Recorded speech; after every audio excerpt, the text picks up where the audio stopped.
안녕하세요. 제2의 인생 황혼이혼의 진행자 유수환 변호사입니다. 치열한 삶을 이겨내고 맞은 인생의 황혼기, 여생의 행복한 동행 대신 이혼을 선택하고 있습니다.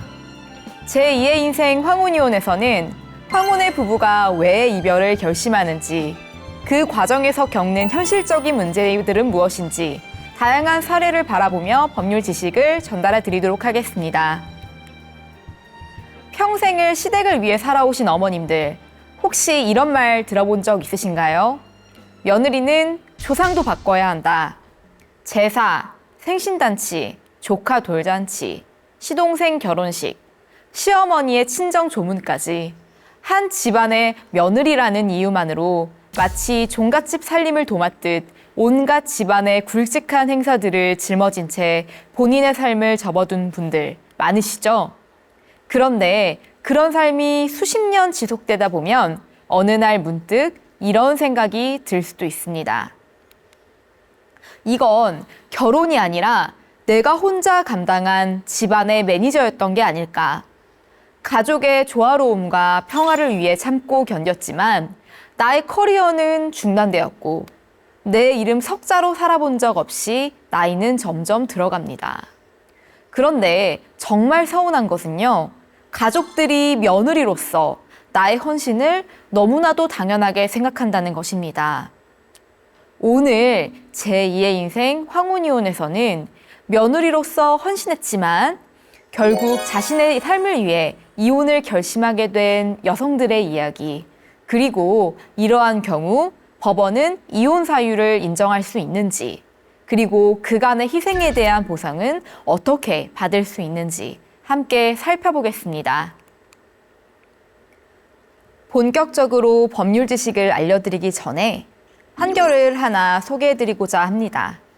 오늘 소개해드릴 첫 번째 사건은 부산가정법원 2019년 11월 26일에 선고된 이혼 사건입니다. 오늘의 주인공은요, 2000년에 결혼해서 무려 20년 가까이 한 가정의 며느리로 살아온 여성입니다. 그녀는 결혼 직후부터 시부모님을 모시며 대가족 살림을 도맡았고 두 자녀를 양육하면서 늘 한 발 물러나 가족을 뒷바라지했습니다. 그런데 남편은 어땠을까요? 남편의 수입은 고작 월 200만 원에서 300만 원 정도밖에 안 됐어요. 그래서 생활비를 줄 수 있는 게 적었어요. 고작 월 60만 원에서 150만 원 남짓이었습니다. 이 돈을 가지고 큰 살림을 꾸리기는 매우 어려웠어요. 아내는 부족한 생활비를 메우기 위해 2012년도부터 직장 생활까지 병행했죠. 그럼에도 불구하고 남편은 가사 도우미를 쓴 것도 아니고 자녀 양육을 도와주지도 않았습니다. 오히려 아내에게 내 밥은 언제 줄 거냐 이런 말만 반복하면서 살림은 아내에게 오로지 밀어두고 본인의 취미생활인 낚시에만 몰두했습니다. 부부관계는 2015년부터 완전히 소원해졌어요. 결국 각각 각방 생활에 이르렀습니다. 그러니까 참다 못한 아내가 이혼을 언급하게 되었습니다. 그런데 남편은 아내를 무시했어요. 화를 내는 아내에게 이혼 소송 했니? 언제 할 건데? 라면서 비웃기까지 했습니다. 이거는 마치 평생 자기 밑에 있던 아내가 자기를 상대로 소송을 제기 못할 거다라는 확신을 가진 거죠. 어느 날은 외출하고 온 아내에게 분노한 남편이 유리컵을 던져서 그녀의 머리에 상처를 입혔습니다. 아내는 두피 열상으로 2주 동안 치료를 받아야 했어요. 하지만 이게 끝이 아니었습니다. 유리컵을 던진 그 사건 이후 남편은 과도를 들고 아내에게 달려들어 목을 누르기까지 했습니다.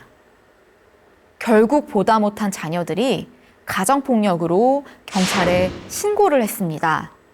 그런데 남편은 자기의 잘못을 뉘우치기는커녕 신고한 자녀들에게 페르나라고 욕을 했죠. 그 후에 남편이 잠시 사과하기도 했는데요.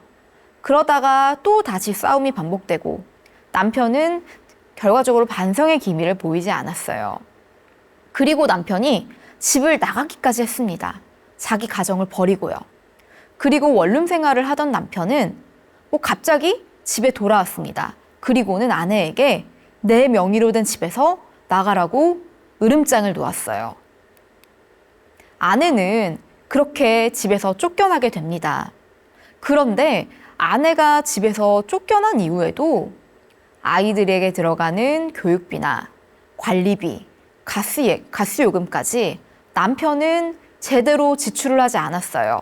그래서 집을 나간 그 이후에도 그러한 집안 사정들을 고려해서 아내들이 그 비용을 지출했습니다. 이쯤 되면 아내는 더 이상 버틸 수 없었겠죠. 그래서 아내는 2018년도 6월 이혼소송을 제기합니다. 부산가정법원은 혼인 관계가 회복이 불가능할 정도로 파탄되었으며 그 책임은 주로 남편에게 있음을 인정했습니다. 남편의 반복된 폭언과 폭행, 생활비, 방임, 가사 및 양육에 대한 협조 부족이 주요 원인이었습니다. 아내가 남편 몰래 아파트 담보대출을 받긴 했는데요. 그 사정이 재판부에서 아내분의 과실로 일부 인정된 바 있으나 이거는 아내가 청구한 그런 이혼 사유를 부정할 정도의 중대한 위법은 아니었죠.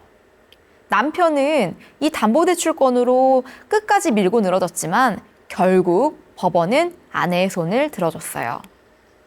또한 재판부는 남편의 폭력적인 언행, 20년간의 혼인기간, 별거 이후 생활비 지급 중단, 그 외에 혼인 파탄의 경위, 쌍방의 경제적 상태를 종합적으로 고려하여 남편이 아내에게 위자료 1,500만 원을 지급해야 한다고 판결했습니다.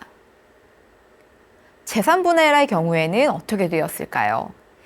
이 재산분할에서 핵심 자산은 아내 명의로 된 아파트였습니다. 하지만 그 아파트는 부부가 공동으로 혼인 중 모은 돈으로 마련된 것이었죠. 재판부는 남편이 주된 경제활동을 해왔고 아파트 형성 및 유지에 남편 기여도가 크며 아내는 직장생활도 병행했지만 가사와 양육에 큰 기여를 했기에 결론적으로 재산분할은 아내 40%, 남편 60%로 정해졌고 아내는 남편에게 현금 5,500만 원을 지급하라는 판결이 내려졌습니다. 두 자녀 중 한 명은 이미 성년이었고요. 미성년인 자녀는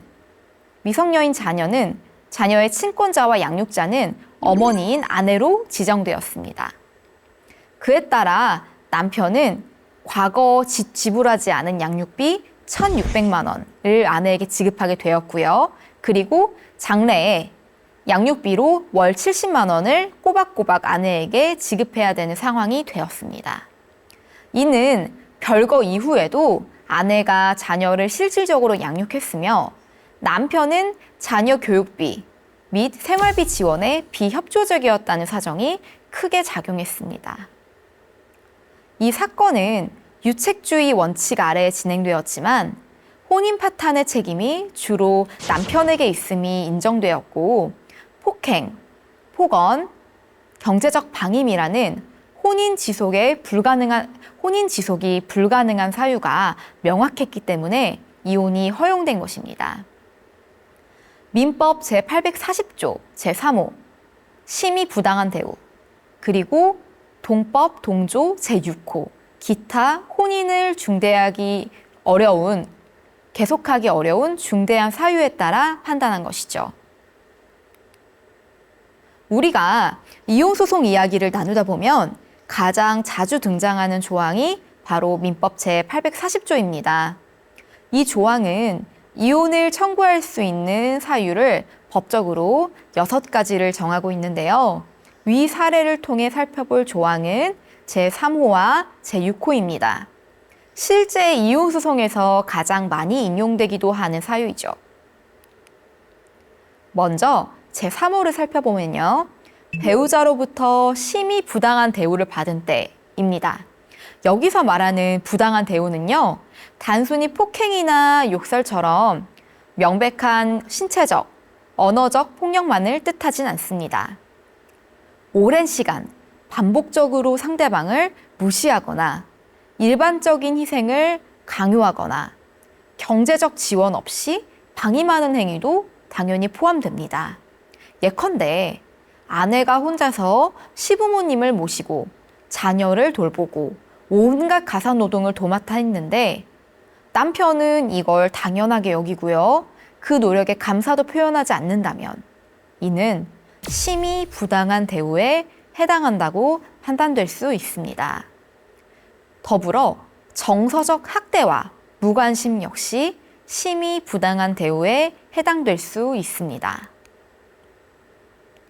다음으로 제6호, 기타 혼인을 계속하기 어려운 중대한 사유가 있을 때입니다. 이 조항은 일종의 포괄 규정인데요. 앞선 1호부터 5호까지에 딱 들어맞진 않지만 혼인 관계가 사실상 파탄되어 더 이상 부부로서의 공동생활을 지속하기 어려울 정도, 그러할 정도에 이른 경우에 해당됩니다.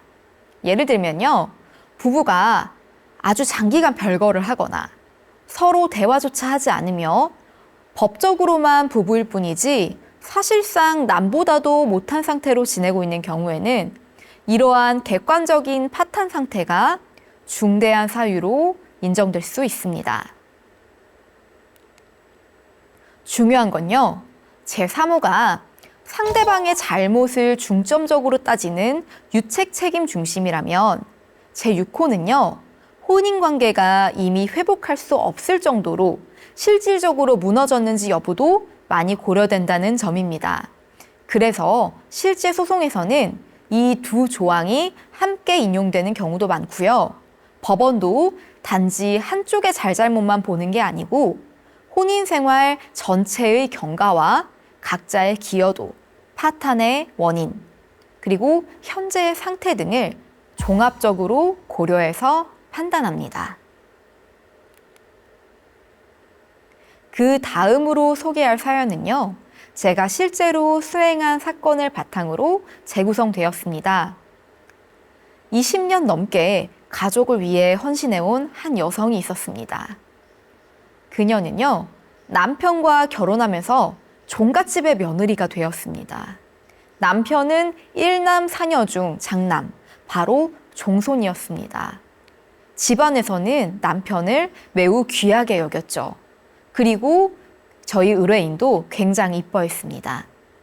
결혼을 계기로 그녀는 단순한 한 가정의 아내가 아니라 대대로 제사를 이어가는 집안의 어른이 되어야 했습니다. 그러니까 집안의 안주인 노릇을 하게 된 거죠. 그래서 결혼 이후부터는요, 그녀의 삶은 곧 시댁의 삶이 되었습니다. 1년에 제사만 8번이에요. 그 외에도 생신, 명절, 차례, 그 밖의 집안 대소사까지 모두 그녀의 손을 거쳐야 했습니다. 누가 따로 시키지 않아도 그녀는 종갓집 며느리로서 당연하다는 듯 모든 일을 맡았습니다. 그리고 그 무게는 결코 가볍지 않았겠죠. 처음에는 그녀도 맞벌이로 은행에 다녔습니다. 하지만 이러한 집안의 대소사를 모두 도맡아 하다가는 몸에 병이 날 것 같아서 결국 자녀의 양육과 더불어 일을 그만둘 수밖에 없었습니다. 제사 준비와 시댁 행사, 두 아이의 육아까지 이 모두를 병행하기엔 하루 24시간이 너무 짧았습니다. 그래서 그녀는 그 당시 은행은 굉장히 좋은 직장이었어요. 그럼에도 불구하고 그 경력, 그 본인이 원래 가지고 있던 꿈, 이 모든 것을 다 포기해야 했습니다. 게다가 그녀와 남편은 남편의 아버지, 즉 시아버지가 소유하던 서울 시내 건물 3채의 관리까지 도맡아 담당하게 됩니다. 그리고 시아버지는 줄곧 말씀하셨습니다. 이 건물 결국 다 증손이 너희 거다. 그러니까 너희가 책임지고 잘 관리를 해라. 그녀는 그 말을 믿고 오랜 기간 부지런히 건물에 대한 관리 업무를 수행했습니다. 세입자들과 임대차 계약을 체결하고 세입자들이 불만 사항이 있으면 그 사항을 처리하고 건물에 하자보수 사항이 생기면 그것에 대한 수리공사를 주선하고 제세 공과금도 처리하고 말 그대로 건물주가 해야 하는 모든 업무를 대신 처리했다고 볼 수 있겠습니다. 건물이 새 채고 꽤나 큰 건물이라 정말 힘들게 오랜 기간 그 업무를 수행해 왔습니다. 그런 헌신의 결과였을까요? 10년 전 시아버지는 보유한 건물 세 채의 지분 중 절반을 남편인 장남에게 증여했습니다. 하지만 문제는 그 이후부터 시작되었습니다. 시아버지가 암으로 쓰러지셨습니다. 그리고 시어머니는 치매 진단을 받게 되죠. 시아버지와 시어머니의 요양과 병원 진료, 간병, 그 모든 책임 역시 종갓집 며느리인 그녀의 몫이 되어버렸습니다. 그런데 남편은 어땠을까요? 남편은 여전히 건물 관리든 시부모 간병이든 모두 아내에게 떠넘겼습니다. 어느새 그녀는 며느리도 엄마도 아닌 무급 간병인처럼 일하게 되었습니다. 그렇게 수년이 흘러 시부모님 모두 세상을 떠났습니다. 그 순간 그녀는 문득 자신의 과거를 돌아보게 되었습니다. 나는 누구였을까? 그 당시, 그 시절, 대학까지 나와서 멋지게 남들이 부러워하는 직장에 취직해서 일을 하던 커리어우먼은 어디로 갔을까? 나는 그동안 무엇을 위해 살았을까? 제사상 뒤편, 병원 대기실의 한쪽, 건물의 보일러실. 그녀의 삶은 늘 타인의 요구에 응답하는 자리였습니다. 그래서 그녀는 이혼을 결심했습니다. 이 사건에서 그녀는 민법 제840조 제3호 배우자로부터 심히 부당한 대우를 받은 때를 이혼 사유로 주장했습니다. 시부모를 모시고 수십 년간 시가의 일에 헌신하고 제사, 육아, 건물 관리까지 도맡았지만 남편은 이를 당연하게 여겼고요. 실질적으로 가사 노동과 돌봄 노동을 외면해온 것이 바로 심히 부당한 대우에 해당한다고 본 것입니다. 또한 민법 제840조 제6호 기타 혼인을 계속하기 어려운 중대한 사유가 있는 경우도 함께 주장하였습니다. 이건 단순한 부부간 불화가 아니고요. 부부 사이의 신뢰와 존중이 완전히 사라진 상황이고요. 한쪽이 계속해서 일방적으로 희생하여 그 관계가 유지되었다는 점. 그리고 남편이 그녀의 고통과 체력적인 소진을 끝까지 외면해 왔다는 사실을 바탕으로 이 혼인 관계가 사실상 파탄에 이르렀다는 점을 강조했습니다. 뿐만 아니라 재산분할 청구도 함께 이루어졌습니다. 사실상 이 사건에서는 이 재산분할 청구가 핵심이었어요. 세 채의 지분, 그러니까 시아버지께서 증여한 건물 세 채의 지분 절반은 특유재산으로서 원칙적으로는 재산분할 대상에서 제외됩니다. 그러나 저희 의뢰인은 달랐습니다. 그녀는요, 무려 20년 가까이 그 건물을 남편과 함께 실질적으로 관리해왔습니다. 그리고 함께라고 말은 하지만 사실은 거의 저희 의뢰인이 대부분 관리를 해왔어요. 아까 말씀드렸다시피 임대차 계약 체결하고 그리고 만약에 공실이 생겼을 경우에는 중개사 사무실에 가서 그런 공실을 채우기 위해 적절한 임차인을 알아보고 제세 공과금을 납부하고 하자 보수 사항이 있으면은 보수해주고 이런 것들은 다 저희 의뢰인이 도맡아서 했습니다. 그 결과 해당 건물의 시세는 증여 시점보다 거의 2배가 되었어요. 이에 대해서 법률 대리인인 저는 이렇게 주장했습니다. 저희 의뢰인이 이 건물의 가치 상승에 기여한 만큼은 단지 명의가 남편 앞으로 되어 있다는 이유만으로 우리 의뢰인의 노고를 무시해서는 안 됩니다. 적어도 그 가치 상승에 대한 기여도는 이 이혼 사건의 재산 분할에서 인정되어야 합니다. 라고 주장을 했습니다. 그리고 법원은 그 주장을 일부 받아들였습니다. 특유 재산일지라도 혼인 중에 실질적으로 공동하여 관리하고 운영하면서 가치 상승에 기여한 바가 있다면요, 그 기여도에 따라 재산 분할 대상에 포함될 수 있다는 것이 저희 법원의 입장이기 때문입니다.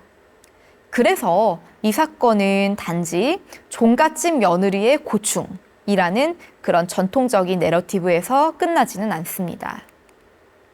그녀는 가사 노동과 돌봄 노동, 그리고 가족 내 감정 노동까지 오롯이 홀로 짊어진 채 자신의 삶을 포기했기 때문입니다. 여기에서 특유재산은 무엇일까요? 이혼 소송에서 가장 치열하게 다투어지는 쟁점 중 하나는 재산 분할이죠. 누가 얼마만큼 기여했는지, 어떤 재산이 분할 대상의 재산이 되는지 따져보는 문제입니다. 그런데 여기서 우리가 반드시 짚고 넘어가야 할 개념이 바로 특유재산인 거예요. 특유재산이란 부부의 일방에 고유한 소유로 간주되는 재산을 말합니다. 대표적으로 혼인 전부터 소유하고 있었던 재산이라든지 아니면 혼인 중에 증여나 상속을 통해 취득한 그런 재산을 말을 합니다.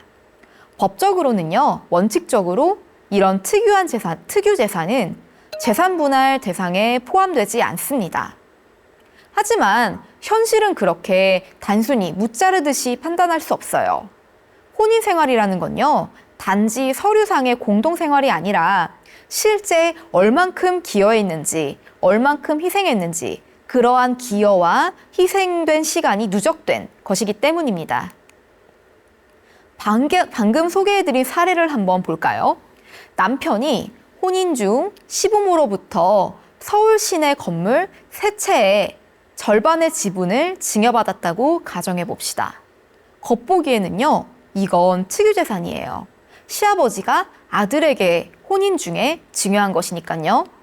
하지만 그 부동산의 임대차 관리, 수리, 세금 처리 등등 모든 실질적인 업무를 아내가 10년 이상 도맡아 했다면 말이 달라지죠. 더 나아가 그렇게 오랜 시간 관리를 하면서 해당 건물의 시세가 2배 이상 올랐고 그 가치 상승이 부동산 시장의 호황뿐만 아니라 실제 아내가 관리를 해서 그렇게 노력을 투입한 결과라면요. 이 경우에는 아까 말씀드렸던 사례처럼 단순히 남편 명의라고 해서 그리고 특유재산이라고 해서 남편의 것이다, 재산 분할 대상에 포함되지 않는다라고 단정할 수가 없는 것입니다.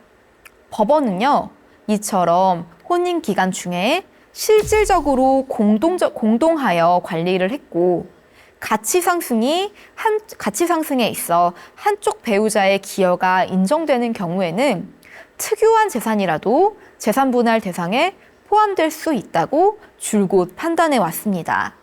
즉, 분할 대상 재산이 되는 재산은요, 단순한 법적 명의 또는 특유재산인 여부, 원칙적으로 특유재산에 해당되는지 여부, 그런 것도 중요하지만 혼인기간 중에 실질적인 기여도를 중심적으로 판단하게 되는 것입니다. 또한 재산 분할의 기준 시점은요, 원칙적으로 이혼소송의 사실심 변론 종결일로 보지만 법원은 별거 시점 이후부터 재산 형성이나 유지에 기여가 없는 경우에는 그 이후에 재산이 증가하고 감소되는 것은 재산 분할에는 고려하지 않습니다. 결국 중요한 건 누가 얼마만큼 기여했는가입니다. 가사노동, 육아, 부동산 관리 같은 그렇게 보이지 않는 기여도 마찬가지로 재산 분할에서는 중요하게 평가됩니다. 그래서 이혼 소송을 원하는 많은 여성분들이 묻습니다. 저는 제 이름으로 된 재산이 없어요. 그런데 재산 분할을 받을 수 있을까요? 또는 남편이 혼인 기간 중에 상속을 받았어요. 또는 증여를 받았어요. 이러한 재산도 재산 분할로 나눠 가질 수 있을까요? 그럴 때마다 저는 분명히 대답합니다. 당신이 그동안 헌신해온 모든 시간, 노력, 돌봄 노동은 보이지 않는 기여이지만 결코 무가치하지 않습니다. 이혼은 감정의 문제가 아니라 결국 법적 분쟁이고 그만큼 내가 기여한 만큼 내 몫을 명확히 주장할 수 있어야 하고 내가 살아온 시간의 가치를 법정에서 수치로 인정받을 수 있어야 합니다. 우리 사회에서 오랫동안 당연하게 여겨온 며느리의 역할이란 게 있습니다. 시부모를 모시는 일이나 제사를 챙기는 일, 명절 음식 장만하는 일, 가족 경조사까지 전부 신경 써야 하는 그 모든 일들이 말입니다. 실제로 많은 며느리들은요, 이 역할을 조용히 감당해 왔습니다. 나의 많은 것을 희생하더라도 그냥 이게 결혼을 선택한 내 책임인 거지 하고 묵묵히 감내해온 것이죠. 아무도 강요한 적 없다고 하지만 며느리라면 당연히 해야 하는 일이라는 사회적인 또는 정서적인 압박이 존재했고요. 그 압박은 때로는 법보다 더 무겁게 개인에게 다가왔습니다. 하지만 법은 이렇게 말합니다. 며느리는요, 시부모를 봉양할 법적인 의무가 없습니다. 이 말은 민법 제826조 제1항을 보면요, 분명해집니다. 부부는 서로 부양할 의무가 있을 뿐이지 배우자의 부모에 대해서 부양 의무를 진다고 명시되어 있지는 않죠. 그렇다면 시부모를 모시고 시댁의 대소사를 돌보고 제사와 명절을 도맡아온 며느리의 수고는 법적으로 전혀 의무가 아닌 자발적인 희생과 헌신이었던 셈입니다. 그렇기 때문에 이혼 소송에서 이러한 헌신과 희생을 반드시 기여도라는 수치로 짚고 넘어가야 하는 것입니다. 며느리가 지금까지 수행해온 시댁 관련 무급 노동의 가치평가죠. 그리고 남편이 바깥에서 월급을 벌어올 수 있었던 건요, 그만큼 며느리가 보이지 않는 노동을 대신 수행했기 때문이고요. 시부모를 대신 간병하고 집안 행사를 총괄하고 가족 구성원 전체의 삶을 지탱했다면 이는 도의적인 역할이 아니라 혼인 공동체 유지에 실질적으로 기여한 행위로 평가되어야 합니다. 즉, 며느리가 자녀 양육, 시부모 병간호, 시댁 집안일을 수년간 감당해왔다면 이는 법적 의무는 아니지만 이혼소송에서 재산 분할의 기여도로 반드시 주장되어야 하는 요소라는 거죠. 왜냐하면 혼인기간 동안 부부가 형성한 재산은 단지 경제적인 소득으로만 만들어진 게 아니고요. 가정 내에서 아내가 무형으로 기여한 그런 결과가 더해져서 유지되고 확대된 것이기 때문입니다. 만약 시댁에서 증여받은 재산이 남편 명의로 되어 있다 하더라도 그 형성과 유지, 관리에 며느리의 노력이 실질적으로 되어 있었다면 법원은 그에 상응하는 기여도를 인정해서 재산 분할의 대상에 포함시켜야 한다는 입장을 꾸준히 유지하고 있습니다. 특히 아까 말씀드렸던 건물의 임대, 관리, 수리, 제세공과금의 납부, 세입자 응대 등 구체적인 행위들이 있었다면 이는 분명히 공동의 노력으로 보고 일정 비율 분할을 받을 수 있습니다. 결국 법적으로 말하면요, 시부모는 그 자식이 모셔야지, 그러니까 남편이 모셔야지 며느리가 부양 의무가 있는 것은 아닙니다. 하지만 그 역할을 제대로 수행해 온 거는 대부분의 며느리들이었고 그 희생은 감춰져 있습니다. 이제는 그 보이지 않는 노동을 보이는 권리로, 수치로 바꿔야 할 때입니다. 그 시작은 이혼소송에서 기여도라는 이름으로 주장되어야 하는 것이죠. 이혼소송에서 시댁의 봉양이나 집안의 헌신을 기여도로 인정받으려면 그 헌신이 실질적으로 있었음을 입증하는 자료가 필요합니다. 하지만 많은 며느리들이요, 그 수년간의 희생과 노동에도 불구하고 증거가 없다는 이유로 기여도를 인정받지 못하는 경우가 종종 있어요. 법원은요, 눈에 보이는 재산 증식의 경제적인 기여도뿐만 아니라 보이지 않는 가사노동, 시부모 간병, 가족 행사 주도 등도 기여도로 평가하고 있습니다. 하지만 이를 증빙할 만한 정황 자료가 없다면 인정을 해주는데 한계가 생길 수밖에 없겠죠. 그렇다고 해서 증거가 반드시 공문서나 재무제표처럼 형식적으로만 있어야 하는 것은 아닙니다. 실제로 법원은 생활의 단면을 보여주는 다양한 자료들을 간접적으로 증거로 인정하고 있습니다. 예를 들면 제 의뢰인이었던 한 종갓집 며느리의 경우에는 시부모를 수년간 모시고 병원 진료에 동행하고 제사를 준비하고 집안 행사마다 빠짐없이 참여해 왔습니다. 이 사건에서 인정된 기여도 핵심은 이러한 헌신의 흔적을 어떻게 남기느냐에 달려 있습니다. 그 의뢰인이 제출한 자료는 다음과 같았습니다. 사진 자료, 시부모님과 함께 병원에 있는 모습이 담긴 사진, 제사 음식을 준비하며 주방에서 일하는 모습, 그런 모습이 찍힌 사진, 제사상 사진, 그리고 시댁 가족들과 가족 여행을 간 사진, 명절 음식 차림이나 대소사 준비 과정에 찍힌 사진들. 이러한 생활 속 사진들은 단순히 그때 그 사실들을 기념하는 걸 넘어서 실제 생활에서 며느리들이 어떤 역할을 했는지 정확히 보여주는 단서가 됩니다. 그리고 지출 내역이 있죠. 본인 명의 통장에서 빠져나간 식재료비, 공과금, 병원비, 시부모님 약값, 시부모님 병원비, 간병비, 또 제사나 행사를 준비하기 위한 장본 영수증. 이러한 가계 내역과 통장 기록들은요, 금전적으로 본인이 부담했음을 보여주는 객관적인 자료가 되고요. 남편이나 신행 명의 계좌가 아닌 본인의 계좌에서 나간 기록이라는 점이 중요했습니다.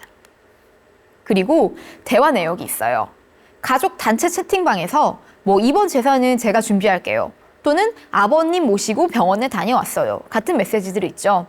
시어머니나 시누이 등과 주고받은 가사, 간병 관련 내용은 제사 일정이나 가족 행사 일정 조율 내용, 그러한 내용들도 다 이제 재산 분할에서 아내분의 기여도를 선정하는 데 도움이 됐습니다.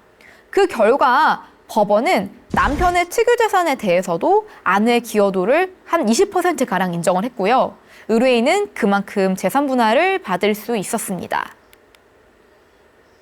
사실 저희 의뢰인은요, 처음에 특유 재산은 절대 분할 못 받는다던데요? 하고 말씀하시면서 재산 분할에 대해서 체념을 하시고 그냥 이혼만 시켜주세요 라고 저를 찾아오셨어요. 어디서 검색을 해보셨거나 상담을 받아보신 것 같아요.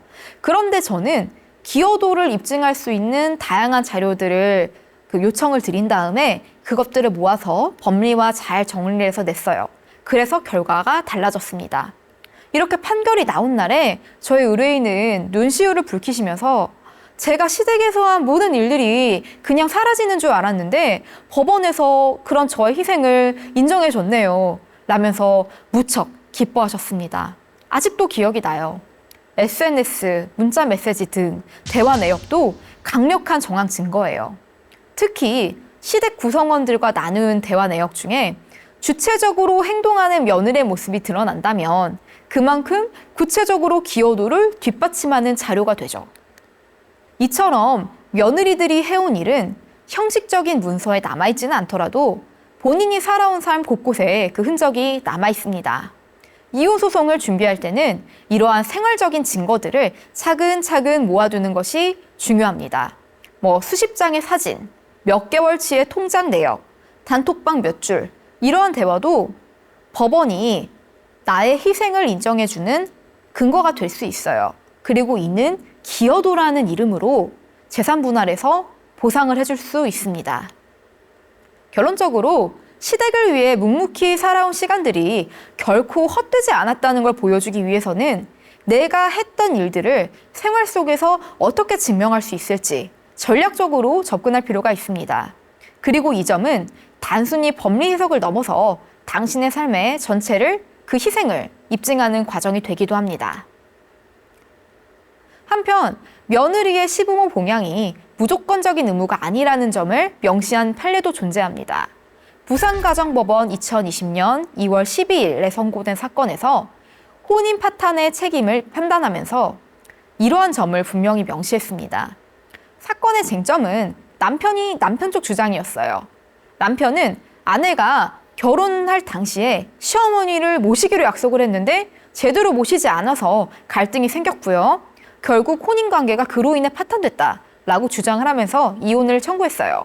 즉, 며느리가 시어머니를 봉양하는 것이 당연한 의무라는 전제를 깔고 있었던 겁니다. 하지만 법원은 그렇게 보지 않았어요. 판결문을 보면 배우자가 시부모를 모시고 살면서 병수발을 하는 것이 그 어떠한 경우에도 무조건적으로 이행해야 할 당연한 의무라고는 볼 수 없다라고 판단을 했죠. 이 사건에서 실제로 아내는 시어머니를 꽤 오랫동안 모시면서요. 그 시어머니의 신장 투석까지 이제 관리를 했었어요. 그런데 남편은 아내가 받는 고통을 알면서도 위로하거나 중재하기는커녕 오히려 아내를 간병인처럼 취급을 하고 어머니 편만 들며 더 힘들게 했습니다. 잠깐 힘들어서 그렇게 소홀히 한 것만 가지고 이혼 사유를 주장하기는 너무 어려운 거였죠. 그래서 법원도 결국 그렇게 남편의 주장을 인정하지 않았던 거고요. 심지어 그때 남편은 경제권을 쥔 채 생활비 지급까지 중단해서 아내를 궁지에 몰아넣기도 했어요.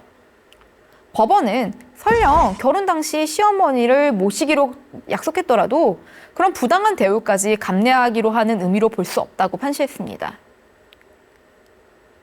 즉, 며느리라는 이유만으로 시부모님 봉양을 무조건적으로 강제할 수 없다는 점을 분명히 한 것입니다. 결국 이 판결에서는 법원은 남편의 주장을 배척하고 오히려 혼인관계의 파탄은 아내를 배려하지 않고 존중하지 않은 남편에게 있다고 판단했습니다. 이 판례는요, 오랫동안 우리 사회에 뿌리 내려온 며느리는 시부모님을 봉양해야 한다라는 인식을 법적으로 부정한 중요한 의미를 지닙니다. 부부가 서로 존중하고 협력해야 하는 혼인관계에서 배우자 일방을 단순히 본인 부모님의 봉양의 도구로 취급하는 것은 정당화가 될 수 없다는 점을 다시 한번 확인한 거죠. 종갓집 장손의 아내, 시부모의 간병인, 집안 대소사의 총괄자, 그 모든 역할을 혼자 떠안고 살아온 며느리들이 있습니다. 법률상 시댁을 돌봐야 할 의무는 없지만 좋은 게 좋은 거다라는 말에 눌려 평생을 헌신한 분들입니다. 하지만 그 헌신은 고스란히 기여도로 평가될 수 있습니다. 당신이 준비한 제사 음식, 시부모님과 병원에서 찍은 사진 한 장, 가족 단톡방에 남긴 단순한 메시지 하나하나가 그동안 말하지 못했던 당신의 삶을 대변해 줄 수 있습니다. 민법 제840조 제3호와 6호는 그러한 당신이 겪어온 부당함과 무너진 일상의 이유를 말해줄 수 있습니다. 또한 투기재산이라 여겨졌던 남편의 재산도요, 당신의 기여가 있다면 당당히 재산분할 대상으로 삼을 수 있습니다. 법은 감정을 위로해주진 않죠. 하지만 삶의 기록을 바탕으로 공정한 평가를 내립니다. 그리고 그 기록은 오롯이 당신의 몫이 될 수 있습니다. 지금까지 쌓아온 시간이 부질없는 희생이 아니라 새로운 삶으로 나아가는 근거가 되기를 바랍니다. 당신의 그 오랜 침묵, 이제는 법정에서 주장되어야 될 때입니다. 그리고 우리는 그 목소리를 세상에 꺼내놓을 수 있습니다. 혼자의 삶이 막막하게 느껴지더라도 법적인 권리와 사회적인 지원은 여러분 곁에 있습니다. 오늘의 이야기처럼 여러분의 사연도 충분히 존중받을 가치가 있습니다. 부디 오늘의 이야기가 같은 고민을 하고 계신 분들께 작은 길잡이가 되길 바랍니다. 함께 해주셔서 고맙습니다.